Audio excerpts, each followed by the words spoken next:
Subscribe કરો એ high news India ચેનલને, પછી યુટ્યુબ એપ પર બેલ આઇકોનનું બટન દબાવો અને નિહાળો એ હાઈ ન્યૂઝ ઇન્ડિયા ચેનલ.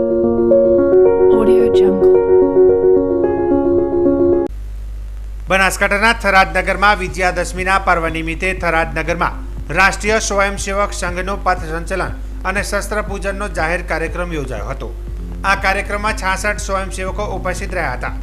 પથ સંચલન થરાદના વિવિધ જાહેર માર્ગો જેમ કે પીએચસી હોસ્પિટલ, થરાદ નગરપાલિકાથી મહાલક્ષ્મી માતાના મંદિર, જવાહર ચોકથી બળિયા હનુમાન ચોકથી વિવેકાનંદ સ્વામી પ્રતિમા પાસે થઈને તાલુકા પંચાયત પાસેથી મહાલક્ષ્મી સોસાયટી, ગણપતિ મંદિર પરત ફરી પીએચસી હોસ્પિટલે ફર્યું હતું. જાહેર માર્ગ ઉપર પથ સંચલનને લોકોએ ફૂલોથી સ્વાગત કર્યું હતું અને જયઘોષ સાથે પથ સંચલનને વધાવ્યું હતું તથા જાહેર કાર્યક્રમ અને શસ્ત્ર પૂજન નિહાળવા માટે પૂર્વ સાંસદ પરબતભાઈ પટેલ, ડોક્ટર એચવી જયપાલ સહિતના નગરજનો ઉપસ્થિત રહ્યા હતા. આ કાર્યક્રમના અધ્યક્ષ પ્રમોદજી, રમેશજી રાજપૂત તથા મુખ્ય વક્તા લાલુભાઈ દેસાઈ હતા.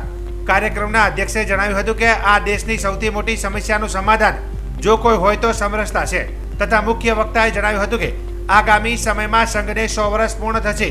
તે નિમિત્તે તમામ લોકોને કુટુંબ પ્રબોધન, સામાજિક સમરસતા, પર્યાવરણ, નાગરિક શિષ્ટાચાર અને સ્વયં આધારિત જીવન જીવવાની વાત કરી હતી. કાર્યક્રમના અંતે શસ્ત્ર પૂજન કરી કાર્યકર્તાઓ છૂટા થયા હતા. બનાસકાંઠા જિલ્લાના થરાદ ખાતે મુંબઈ માર્કેટમાં આજરોજ લાજવાબ લાઇબ્રેરીનું ઓપનિંગ કરાયું હતું, જેમાં પૂર્વ સાંસદ પરબતભાઈ પટેલના હસ્તે આ લાઇબ્રેરીનું ઓપનિંગ કરવામાં આવ્યું હતું. અદ્યતન સુવિધાઓ સાથે બનેલા ડિજિટલ લાઇબ્રેરીમાં એસી, વાઈફાઈ, લોકર, ફાયર સિસ્ટમ, આકસ્મિક એક્ઝિટ ગેટ, લાઇબ્રેરીની અંદર જ વોશરૂમની સુવિધા જેવી અનેક વિશેષતાઓ સાથેની આ ગુજરાતની 5મા નંબરની લાઇબ્રેરી હોવાનું એસઆર બેન્કર દ્વારા જણાવવામાં આવ્યું હતું. આ ઓપનિંગ પ્રસંગે પૂર્વ સાંસદ પરબતભાઈ પટેલે જણાવ્યું હતું કે અહીંના વિદ્યાર્થીઓને જે ગાંધીનગર, અમદાવાદ કે દિલ્હી સુધી પરીક્ષાઓની તૈયારી કરવા માટે જવું પડતું હતું તે સુવિધા હવે અહીંયા આ થરાદની લાજવાબ લાઇબ્રેરીમાં મળી રહેશે. તેમજ વધુમાં જણાવ્યું હતું કે વધુમાં વધુ વિદ્યાર્થીઓ અહીંયા તૈયાર થઈ પોતાના સપના પૂરા કરે તેવી ઈચ્છા વ્યક્ત કરી હતી. આ પ્રસંગે થરાદના પૂર્વ ધારાસભ્ય ગુલાબસિંહ રાજપૂત, થરાદ શહેર ભાજપના પ્રમુખ અજયભાઈ ઓઝા, ડોક્ટર કરશનભાઈ પટેલ તેમજ સરહદી સાહિત્ય સભા, લાયન્સ ક્લબ, ભારત વિકાસ પરિષદ, અખિલ ભારતીય વિદ્યાર્થી પરિષદ, આઈએમએ સહિતના સંગઠનોના સભ્યો બહોળી સંખ્યામાં ઉપસ્થિત રહ્યા હતા. આજે થરાદમાં લાજવાબ ડિજિટલ લાઇબ્રેરીનું ઉદ્ઘાટન કરવામાં આવ્યું છે, જે સમગ્ર વિસ્તારના પંથકના વિદ્યાર્થીઓને તૈયારીઓ માટે કરીને રાત દિવસ વાંચવા માટે કંઈ ગાંધીનગર અને અમદાવાદ જવું પડતું, એની જગ્યાએ અહીંયા થરાદની અંદર આજે એક સરસ મજાની સુવિધા જ્યારે ઊભી કરવામાં આવી છે.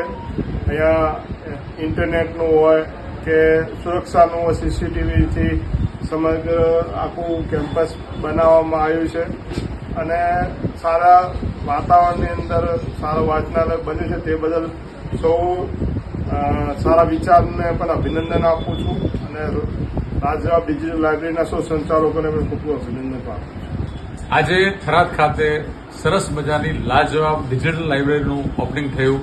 અમારા પરમ મિત્ર એસઆર બેન્કર સાહેબે આ ડિજિટલ લાજવાબ લાઇબ્રેરી જે થરાદ નગર માટે ખુલી છે, આ સમગ્ર પંથક માટે, આમ તો કહી શકું ઉત્તર ગુજરાતની અંદર સારામાં સારી જે હોય લાઇબ્રેરી એ પ્રકારની લાઇબ્રેરી છે.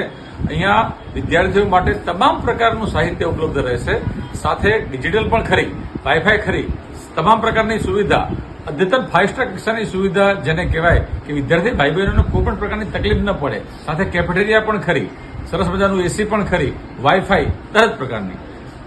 વિશેષ એ કહી શકાય કે વિદ્યાર્થીઓ આ પંથકના જે લોકોને ગાંધીનગર, દિલ્હી, યુપીએસસી, જીપીએસસીની તૈયારી માટે જવું પડતું હોય છે, એ તૈયારી તમે અહીંયા કરી શકો છો.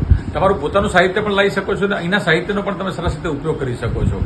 થરાદ નગરને ઉત્તર ગુજરાતની અંદર વિદ્યાર્થી અને સાહિત્યની ક્ષેત્રમાં સિરમોર લઈ જવા માટેનું આ લાજવાબ ડિજિટલ લાઇબ્રેરીનું એક પગથિયું છે અને સમગ્ર ઉત્તર ગુજરાતની અંદર અમે તો આ પ્રકારની કોઈ લાઇબ્રેરી જોઈ નથી.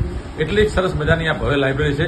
દરેકે દરેક પંથકના વિદ્યાર્થી ભાઈ બહેનોને હું વિનંતી કરું છું કે આ લાઇબ્રેરીની અચૂક મુલાકાત લો અને તમે સારામાં સારો ઉપયોગ કરી અને તમે તમારી જે કારકિર્દી છે એના શિખરે તમે બિરાજો અને તમારા સપના સાકાર કરો. સ્પર્ધાત્મક પરીક્ષા માટે આનાથી ઉત્તમ લાઇબ્રેરી મને કોઈ દેખાતી નથી. બનાસકાંઠા જિલ્લાના દિયોદર ઠાકોર બોર્ડિંગ ખાતે શ્રેષ્ઠ શિક્ષક રાષ્ટ્રપતિ એવોર્ડ વિજેતા અને શ્રેષ્ઠ શિક્ષકનો રાજ્યપાલના હસ્તે એવોર્ડ એનાયત થયેલ દિયોદર શાળા નંબર 1ના આચાર્ય શિક્ષક અંબારામભાઈ જોશી વય નિવૃત્ત થતા સમગ્ર શાળા પરિવાર અને દિયોદર તાલુકા શિક્ષણ મંડળ અને સમાજ દ્વારા આજે આભાર દર્શન કાર્યક્રમ યોજાયો હતો.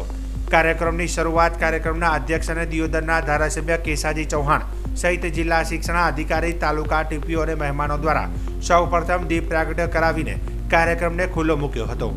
આ પ્રસંગે વય નિવૃત્ત આચાર્ય શિક્ષક અંબારામભાઈ જોશી દિયોદર તાલુકાના અલગ અલગ પ્રાથમિક શાળાઓમાં 38 વર્ષ સુધી પ્રાથમિક શાળાઓમાં શિક્ષણ કાર્ય કરી બાળકોનો અને વિદ્યાર્થીઓના જીવનમાં ઉજાસ ફેલાવ્યો છે. ત્યારે આવેલા મહેમાનો શિક્ષકો અને દિયોદરના ધારાસભ્ય કેસાજી ચૌહાણ દ્વારા નિવૃત્ત શિક્ષકને ભાવસભર ખૂબ શુભકામનાઓ પાઠવી શેષ જીવન પરિવાર સમાજ અને રાષ્ટ્રકામ માટે સેવા સ્વરૂપે વ્યતીત કરો તેવી શુભકામનાઓ પાઠવી હતી. 38 વર્ષના શૈક્ષણિક કાર્યક્રમના સર્વોત્તમ શિખર સમો બહોળી સંખ્યામાં મારા શિક્ષક મિત્રો અને અધિકારી પદાધિકારીગણો મારા ભાવદર્શન કાર્યક્રમમાં ઉપસ્થિત રહ્યા છે ત્યારે ખૂબ ખૂબ હું રાજીપો વ્યક્ત કરું છું અને એમને ખૂબ ખૂબ આભાર વ્યક્ત કરું છું.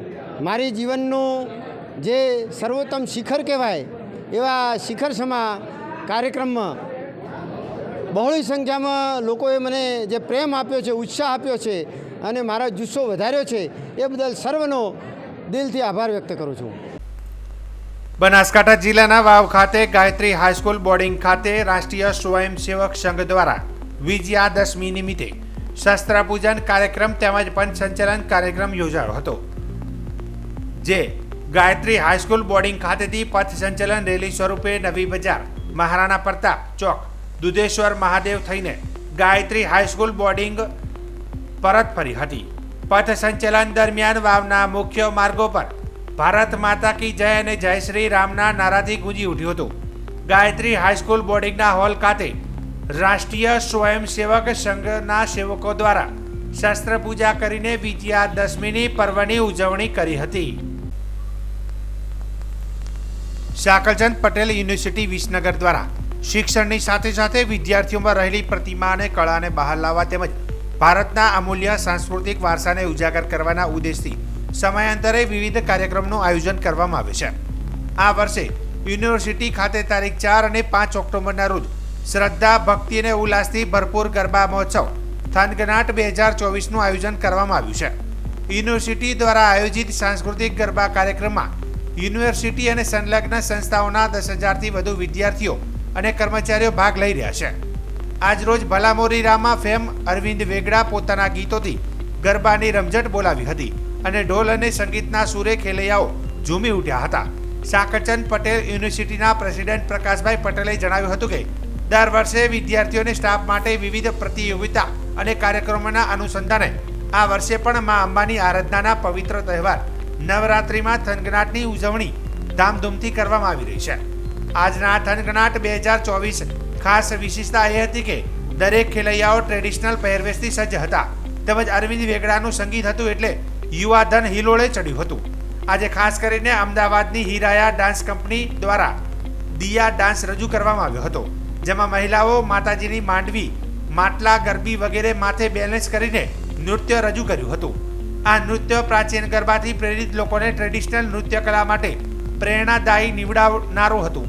આ કાર્યક્રમમાં મહેસાણાના ધારાસભ્ય મુકેશ પટેલ, મહેસાણા જિલ્લાના પૂર્વ સાંસદ શારદાબેન પટેલ, મહેસાણા જિલ્લા બીજેપી પૂર્વ અધ્યક્ષ જસુભાઈ પટેલ, મહેસાણા વિવિધ સંસ્થાઓના પ્રમુખશ્રીઓ, મહેસાણા જિલ્લાના અધિકારીઓ તથા વિસનગર તાલુકાના અગ્રણીઓ હાજર રહ્યા હતા. ગુજરાતનો ગરબો મા અંબાની ભક્તિ, મા શક્તિની ઉપાસનાનો આ ખૂબ મોટો તહેવાર ગુજરાત પૂરતો સીમિત ના રહેતા પૂરા દેશ અને દુનિયાની અંદર, અને જ્યારે યુનેસ્કોએ પણ આની નોંધ લીધી છે ત્યારે ગરબો, શેરી ગરબાની જે પરંપરાગત જે માતાજીની ભક્તિનો જે વિષય હતો, આજે ખૂબ મોટા પ્લેટફોર્મ ઉપર ભક્તિનો પર્વ, શક્તિનો પર્વ અને સનાતનની અંદર ભક્તિ અને શક્તિ સાથે, આનંદ સાથે ભક્તિ કરવાનો વિષય આપણા ત્યાં દરેક પર્વ, દિવાળી હોય, ઉત્તરાયણ હોય, હોળી હોય, દરેક પર્વ આપણે આનંદથી ઉજવીએ છીએ. ક્યાંય કોઈપણ પ્રકારના બંધનો વગર ખૂબ સારી રીતે સમગ્ર દેશ અને દુનિયામાં ગરબાનો જે રીતે વ્યાપ વધ્યો છે, હવે તો અમેરિકામાં પણ ગરબા થાય છે.